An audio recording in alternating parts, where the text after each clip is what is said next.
اس کی تعداد فرض کریں آج 22,000 ہے، کل 30,000 ہے، پرسوں 45,000 ہے، اس کے بعد 1 لاکھ ہے، 1.5 لاکھ ہے، 2 لاکھ ہے. وہ جتنی تعداد بڑھتی جائے گی وہ ساتھ ساتھ اناؤنس کرتے جائیں گے. اور نہ صرف اناؤنس کرتے جائیں گے بلکہ ان نوجوانوں کو یہ سوشل میڈیا کے ساتھ بھی جوڑیں گے.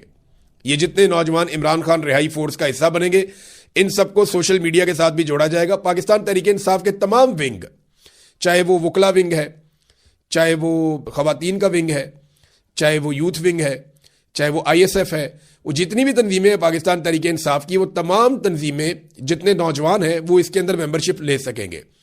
اور یہ تنظیم چلے گی عمران خان صاحب کی رہائی کے دن تک. جس دن عمران خان رہا ہوں گے وہ اس تنظیم کا شکریہ ادا کریں گے اور یہ تنظیم تحلیل ہو جائے گی. اس کا فیوچر کے اندر کوئی پالیٹکس کے اندر اور ان چیزوں کے اندر کوئی کردار نہیں ہے، لیکن یہ عمران خان رہائی فورس ہے، یہ اب بنانے جا رہے ہیں. اس میں جو ٹارگٹ میں نے پوچھا تو وہ انہوں نے کہا جی ابھی ہم یہ کہنا نہیں چاہتے کہ ٹارگٹ کتنا ہے، لیکن مجھے انہوں نے آف دی ریکارڈ بتایا تو وہ ٹارگٹ اتنا بڑا ہے پاکستان تحریک انصاف کا کہ اگر اتنی بڑی تعداد میں نوجوان اکٹھے ہو گئے اور وہ آرگنائز ہو گئے تو یہ پاکستان میں واقعی مصیبت ڈال دیں گے اسٹیبلشمنٹ کو. کیونکہ دیکھیں نوجوان پاکستان کی آبادی کا سب سے بڑا حصہ ہے اور نوجوانوں کی سب سے بڑی تعداد عمران خان کے ساتھ ہے، لیکن نوجوانوں کے پاس کوئی ایک ایسا پلیٹ فارم نہیں ہے، کوئی ایک ایسی جگہ نہیں ہے جہاں سے ان کو یونیفائڈ قسم کی انفارمیشن ملتی ہو، جہاں سے ان کو پراپر گائیڈنس ملتی ہو، جہاں سے پراپر طریقے سے ان کو چلایا جا سکے. الگ الگ تنظیمیں پاکستان تحریک انصاف میں موجود ہیں، لیکن رہائی فورس کے اندر تمام تنظیموں کو اکٹھا کیا جائے گا اور ایک اکٹھی کوشش کی جائے گی.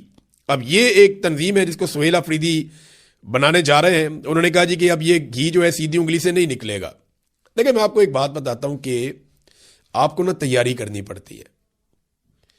اگر آپ کو ایک مقابلہ کرنا ہے تو آپ کو اس مقابلے کی تیاری کرنی پڑتی ہے. آپ اس بنیاد پہ کہ کراؤڈ میرے ساتھ ہے آپ میدان میں اتر جائیں تو آپ کو مار پڑے گی نا. آپ کو اس کی تیاری کرنی پڑتی ہے. پہلے 2 ماہ 4 ماہ 6 ماہ آپ اپنے آپ کو تیار کرتے ہیں اس مقابلے کے لیے، مخالف حریف کے مقابلے کے لیے آپ اپنے آپ کو مضبوط کرتے ہیں. پاکستان تحریک انصاف نے کراؤڈ پہ بھروسہ کیا. پاکستان تحریک انصاف نے کہا جی کراؤڈ ہمارے ساتھ ہے، ہوم گراؤنڈ ہے، لوگ ہم سے بہت پیار کرتے ہیں، ہم جیت جائیں گے. لیکن ان کی اس کھیل میں اترنے کی تیاری نہیں تھی. اب وہ تیاری کے لیے جا رہے ہیں. یہ ہے اصل چیز.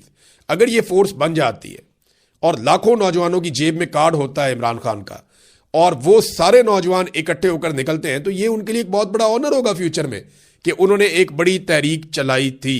اب روزانہ کی بنیاد پہ یہ اعلان کریں گے اور تمام تنظیمیں اس کا حصہ بنیں گی اور پھر حلف بھی لیا جائے گا. جو میرے پاس انفارمیشن ہے پشاور میں ایک حلف نامہ ہوگا پہلے بہت بڑا، پھر الگ الگ ضلعوں میں جا کر حلف لیں گے. جتنے نوجوان فرض کریں ایک ضلع میں جو ہے وہ 25,000 نوجوان ہیں اس فورس کا حصہ ہیں عمران خان رہائی فورس کا، تو وہ 25,000 نوجوانوں سے وہاں پہ ان کو اکٹھا کر کے حلف لے لیں گے. پھر اگلے ضلع میں، پھر اگلے ضلع میں، اور اس طرح آہستہ آہستہ یہ جو ممبرشپ ہے یہ خیبر پختونخوا سے نکل کر بلوچستان، سندھ اور پنجاب میں پھیلے گی. اور یہ 1.5-2 ماہ کی بات ہے میکسیمم. اگر یہ 2 ماہ لگ کے تیاری کر لیں اور ممبرشپ کریں اور ڈیٹا اکٹھا کریں تو میرے خیال میں یہ لاکھوں نوجوانوں کو اس کے ساتھ جوڑ سکتے ہیں اور یہ چیز پاکستان کی اسٹیبلشمنٹ کے لیے مصیبت ڈالے گی. لیکن عمران خان صاحب انتظار کر رہے ہیں اور وہ یہ فیصلہ کر چکے ہیں. عمران خان نے ابھی تک جتنی بھی پریڈکشنز کی ہیں وہ ساری ٹھیک ثابت ہوئی. انہوں نے پہلے بتایا تھا کہ مجھے جیل میں ڈالیں گے، ڈالا. انہوں نے کہا نواز شریف ڈیل کر کے واپس آئے گا، واپس آیا. انہوں نے کہا کیس ختم ہوں گے، کیس ختم ہوئے. عمران خان نے کہا کہ یہ الیکشن میں دھاندلی کریں گے لیکن میں جیت جاؤں گا اور وہ جیت گیا.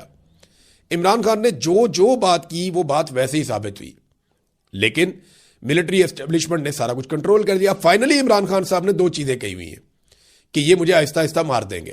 یہ عمران خان نے اپنی بہن کو کہا کہ یہ آہستہ آہستہ مجھے مار دیں گے. اور دوسرا عمران خان نے ایک اور بات کی تھی کہ فیصلہ اب سڑکوں پہ ہوگا، کسی اور جگہ فیصلہ ہو نہیں سکتا. کیونکہ جن شرائط کے اوپر حکومت عمران خان صاحب سے ڈیل کرنا چاہ رہی ہے عمران خان صاحب ان شرائط کو ماننے کے لیے تیار نہیں ہے. عمران خان صاحب کی شرائط بڑی سادہ ہیں. وہ یہ کہتے ہیں کہ آپ جو 9 مئی ہے 26 نومبر ہے آپ اس کے اوپر ایک جوڈیشل کمیشن بنائیں اور فیصلہ کریں کہ یہ کیسے ہوا. نمبر 2 عمران خان صاحب یہ کہتے ہیں کہ جو نیا الیکشن ہے اس کو اناؤنس کیا جائے. پہلے وہ کہتے تھے کہ جناب ہمارے امیدواروں کو ہماری سیٹیں واپس دی جائیں، لیکن اب کیونکہ بہت ٹائم ہو گیا وہ یہ کہتے ہیں کہ نیا الیکشن پاکستان میں کروایا جائے. اب یہ وہ چیزیں ہیں جس سے تو عمران خان صاحب ون کر جائیں گے اور یہ حکومت ان چیزوں کو کسی صورت بھی برداشت نہیں کر سکتی.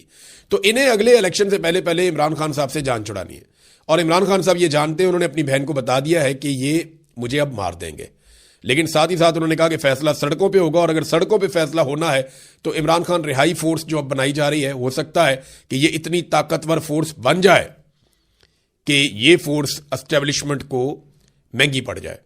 اب دیکھتے ہیں کہ آنے والے دنوں میں کیا ہوتا ہے. رمضان المبارک اس حوالے سے بڑا امپورٹنٹ مہینہ ہے.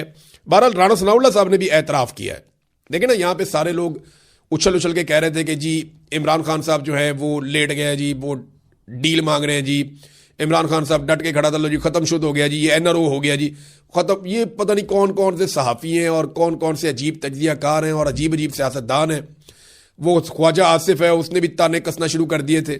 یہ رانا ثناء اللہ یہ سمجھدار آدمی ہے. رانا ثناء اللہ نے صاف کہا, اور یہ ٹو دی پوائنٹ بات کرتا ہوں, عمران خان ڈیل پہ نہیں مان رہا. انہوں نے کہا جی 2 دفعہ ہم نے بڑی سنجیدہ کوشش کی ہے عمران خان کو ڈیل پہ آمادہ کرنے کے لیے, لیکن عمران خان ڈیل پہ نہیں مان رہا. دیکھیں رانا ثناء اللہ صاحب نے 2 مرتبہ مان لیا ہے, ابھی یہ 2 مرتبہ اور مانیں گے.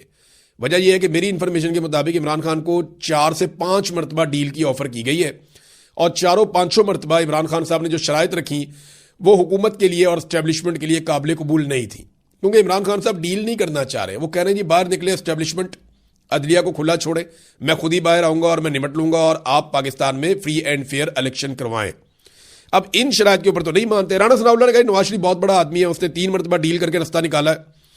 دیکھیں ایک دفعہ نواز شریف صاحب نے رستہ نکالا اور جدہ نکل گئے, باقی پارٹی کو جیلوں میں چھوڑ دیا, بہت زبردست آدمی ہے. دوسری مرتبہ جدہ سے لندن چلے گئے, وہاں سے واپس آ گئے ڈیل کر کے, بہت زبردست آدمی ہے, کمال آدمی ہے. پھر جناب لندن سے پاکستان میں آگے ایک دفعہ حکومت بنائی, اور جب حکومت بنی اور دوبارہ پکڑے گئے پاناما کے اندر, تو پھر جناب ایک دفعہ ڈیل کر کے پھر لندن نکل گئے علاج کروانے کے بہانے, 4 ہفتے کے بہانے, عدالت سے آرڈر لے کے, اور پھر 4 سال کے بعد واپس آئے ڈیل کر کے, جوتے پالش کر کے, اور پھر اقتدار میں آ گئے. تو اگر اس سے آدمی بڑا ہوتا ہے اور اچھا سیاستدان ہوتا ہے تو رانا ثناء اللہ صاحب, نواز شریف صاحب تو پھر بہت اچھے سیاستدان ہیں, ان سے اچھا تو کوئی نہیں ہے. وہ کہتے ہیں جی ہٹ درمی ہے جو عمران خان صاحب دکھا رہے ہیں, انہیں ڈیل کر لینی چاہیے, رستہ نکالنا چاہیے. لیکن ایک اور بات وہ کہتے ہیں کہ اگر عمران خان کو یہ یقین ہو جائے کہ انقلاب نہیں آ رہا, اور وہ مایوس ہو جائیں, اور انہیں پتہ چل جائے کہ دور دور تک کچھ ایسا نہیں ہوگا, تو پھر شاید رستہ نکل آئے. دیکھیں یہ عمران خان صاحب کا سمجھے ہی نہیں ان کو. عمران خان نے یہ تو نہیں کہا تھا کہ انقلاب آئے گا تو میں ڈٹ کے کھڑا رہوں گا. اس نے کہا تھا کہ جب تک میرے میں خون ہے میں آخری سانس تک لڑوں گا. عمران خان نے کہا تھا میں اکیلا بھی رہ گیا میں پھر بھی ان کے ساتھ لڑوں گا, اس مافیا کے سامنے میں نہیں جھکوں گا. تو عمران خان نے تو یہ شرط ہی نہیں رکھی کہ انقلاب آئے گا تو میں کھڑا ہوں گا. عمران خان نے تو یہ کہا تھا کہ میں کھڑا ہو جاؤں گا. تو وہ کھڑا ہوا. آپ کو یہ بات سمجھنی پڑے گی, آپ کو ڈیل عمران خان سے وہی کرنی پڑے گی جو لاجیکل ہوگی کہ جناب دوبارہ الیکشن کروائیں. آپ نے اس کا الیکشن چوری کیا ہے. عمران خان آپ کو 4 سیٹیں نہیں چھوڑ رہا تھا, آپ نے پوری حکومت چوری کر لی اس کی. وہ آپ کو چھوڑے گا؟ وہ نہیں چھوڑے گا آپ کو. یہ بات آپ اپنے ذہن میں رکھ لیں. خرم ذیشان صاحب نے ایک بات کی ہے, اور پاکستان تحریک انصاف کے لیے تو یہ تکلیف دہ بات ہونی چاہیے. انہوں نے کہا جی کہ عمران خان نے اس مرتبہ میرے پاکستانیوں کہہ کر کوئی پیغام نہیں بھجوایا. اس نے اپنے عوام کو مخاطب نہیں کیا, اس نے اپنی بہنوں سے کہا کہ میرے لیے آواز اٹھائیں, کیونکہ عمران خان نے اپنے عوام کا بہت انتظار کیا ہے. لیکن ناظرین, سہیل آفریدی کے حوالے سے میں آپ کو ایک چیز بتاؤں. ابھی یہ بات بھی ہو رہی تھی, عمران خان کی بہن نے بھی کی کہ وہ آ کر بیٹھ گیا اور لگتا ہے کہ سہیل آفریدی کی جگہ لے لے گا. تو یہ گنڈا پور کے بارے میں بات ہو رہی ہے, اور میں نے آپ کو کل بتایا بھی تھا پچھلے ویلاگ میں کہ گنڈا پور کے دماغ میں یہ بات اسٹیبلشمنٹ نے فٹ کر دی ہے, اور اسٹیبلشمنٹ کے ذرائع یہ کہہ بھی رہے ہیں کہ سہیل آفریدی کو نااہل کرنے کے بعد گنڈا پور کو وزیر اعلیٰ بنایا جائے گا خیبر پختونخوا کا. جتنا میں پاکستان تحریک انصاف کو سمجھتا ہوں اور جتنے میرے رابطے ہیں, میری نظر میں کوئی بھی بن جائے گا تحریک انصاف میں سے وزیر اعلیٰ, گنڈا پور نہیں بنتا. اور اگر گنڈا پور کو زبردستی وزیر اعلیٰ بنا بھی دیا گیا نا, تو گنڈا پور صاحب کی سیاست تباہ ہو جائے گی. ان پہ بہت تنقید ہو رہی ہے اس وقت پاکستان تحریک انصاف میں. وہ اقتدار کی راہداریوں میں وزارت اعلیٰ کا رستہ ڈھونڈتے ڈھونڈتے اپنی سیاسی عزت گنوا بیٹھے ہیں. اور گنڈا پور صاحب کا بھی بڑا لمبا کریئر پڑا ہے, انہیں اپنی ساکھ خراب نہیں کرنی چاہیے تھی, لیکن وہ جوا کھیل رہے ہیں. اب اگر سہیل آفریدی کو نااہل کر دیا گیا تو کیا ہوگا؟ دیکھیں, سہیل آفریدی کو نااہل کر کے پاکستان کی اسٹیبلشمنٹ بہت بڑی غلطی کرے گی, کیونکہ سہیل آفریدی جتنا بڑا لیڈر اب ہے اس سے 10 گنا بڑا لیڈر بن جائے گا نااہل ہونے کے بعد. پھر لوگ اس کی زیادہ بڑے پیمانے پر بات سنیں گے, نوجوان اس کے ساتھ زیادہ طاقت سے کھڑے ہوں گے. اور پھر یاد رکھیے گا کہ سہیل آفریدی کے پاس کرنے کے لیے کوئی اور کام بھی نہیں ہوگا, پھر وہ یہ رہائی فورس کے اوپر ہی کام کرے گا. تو اسٹیبلشمنٹ کو یہ والا فیصلہ کرنے سے پہلے یہ والی بات سوچنی پڑے گی.